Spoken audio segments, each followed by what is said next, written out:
Want to know how to see inbox or private messages in Lovable?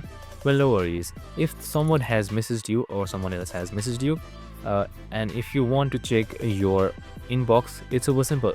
So first things first, simply open up your web browser and type in lovable.dev, and once you have done that, you should be provided with this screen right here.